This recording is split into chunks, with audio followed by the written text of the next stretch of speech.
this is Dee Giffin Scott, and you're listening to the Movie Raid Show.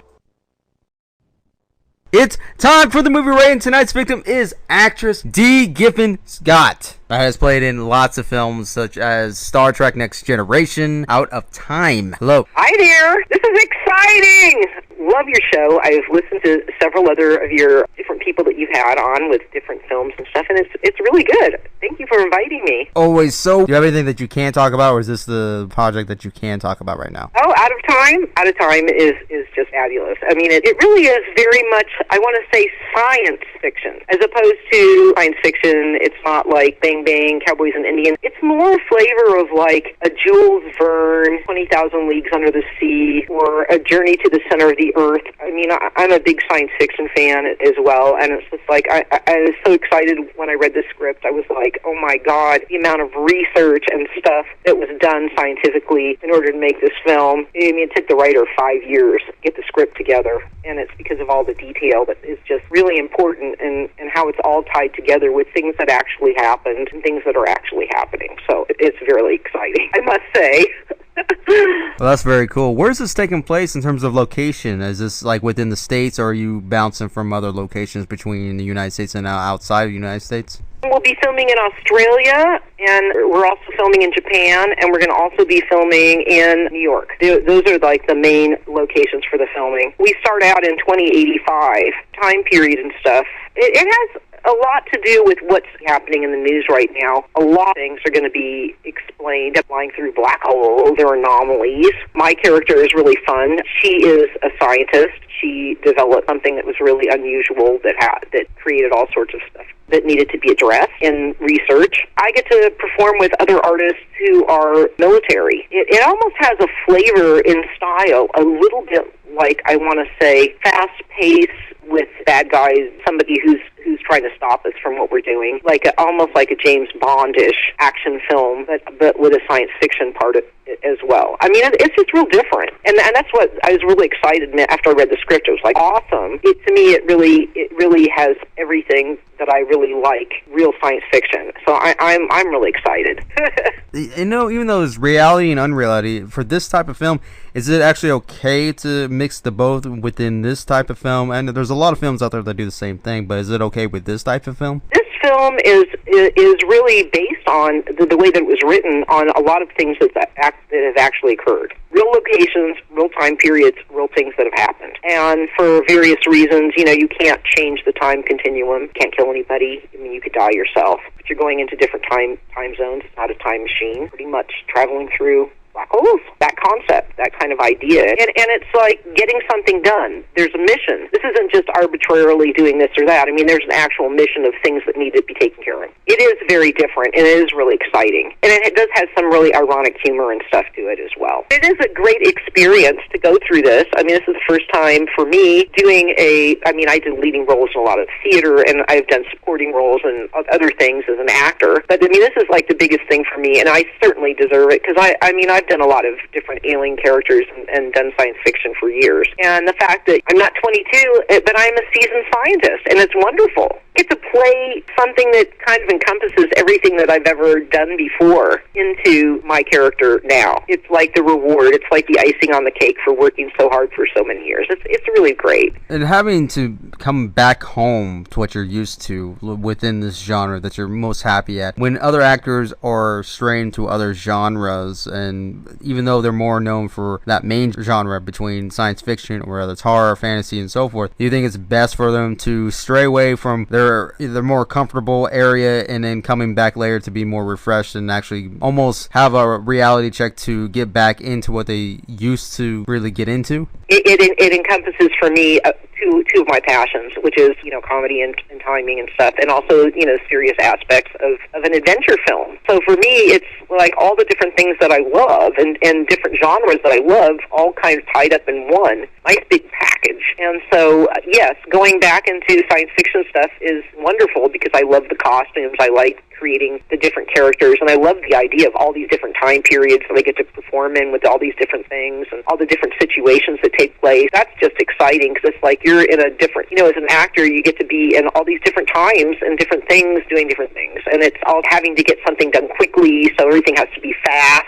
paced. There's an awful lot to it that makes it real appealing to me. It's not just straight being an alien or whatever, because that's not what this is about. Now, performing in so many other films, do you think an actor's level of recognition should be acknowledged a specific level in order to stay with, so to speak, stay in the limelight without being in the limelight, so to speak? I don't know. I think it's all individual, what you want to do. I mean, I'm just doing this because it's like, I love the script, and it looks like it's really great fun. The writer's amazing. I can't speak for other actors on their decision-making process. I was gone for a long time, family situations, and my mother, and all sorts of stuff. And it was like, now it's time for me to, get back, and the fact that I get to kind of flip on a pair of slippers that feels really comfortable for me, but it's like super slippers, being able to move and go into different places. This is just a dream come true for me as far as me as an artist to be able to utilize so many parts of myself as an actor. It was so wonderful for me, and how much I appreciate it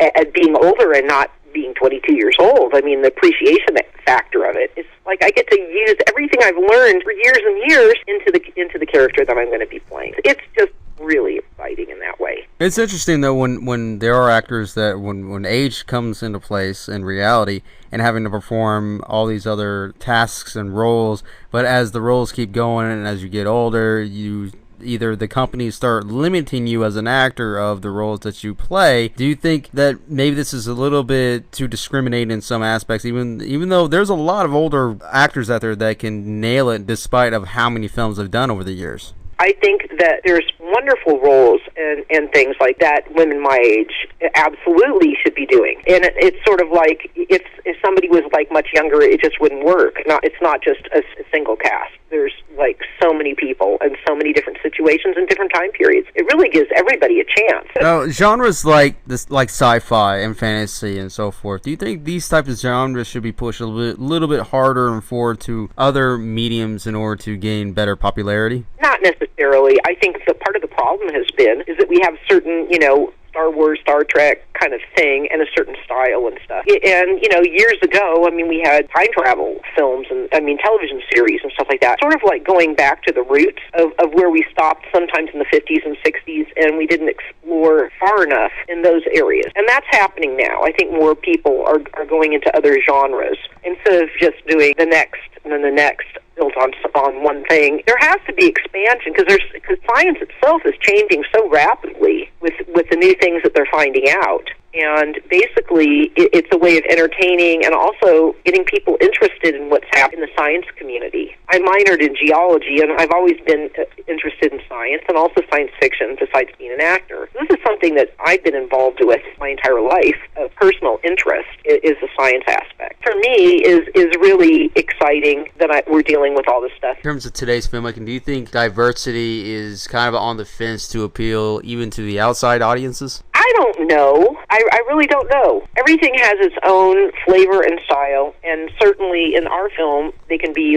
any age. Anybody can watch this film from being a little kid to being a person in their 90s or whatever. It just appeals as an adventure of the highest order of classic science fiction. Sort of like when you're a kid reading Alice in Wonderland. That's a classic. And I almost feel like what we're doing is bringing us back to basics as opposed to regurgitating more of some of the stuff that we've all seen and love. It's time for something different. And this happens to fill in that gap that we need to move on with some different stuff. That's all. Yeah, it's always a different style, but usually the same thing, but in a slightly different way. But at the same time, it's good and bad on its own because, sure, it's like a staple. We're used to it, we're familiar with it, they stick with it, but they just kind of tweak it a little bit. But to me, I like to see something completely different within that genre. Me too, yeah. That's what's really exciting here. All I can say is it's like I'm just so grateful to be part of this project and be able to like help bring this story. I'm only one part of it. There's going to be an entire cast and crew of people making this film. Just so beautifully done, and it's got so much insight and so much heart to it. It really is going to be just an amazing film. I really believe that that's the case. Well, once this film becomes more recognizable through other platforms and so forth, like, do you think with films releasing through online media platforms, if that company stays in that medium too long, that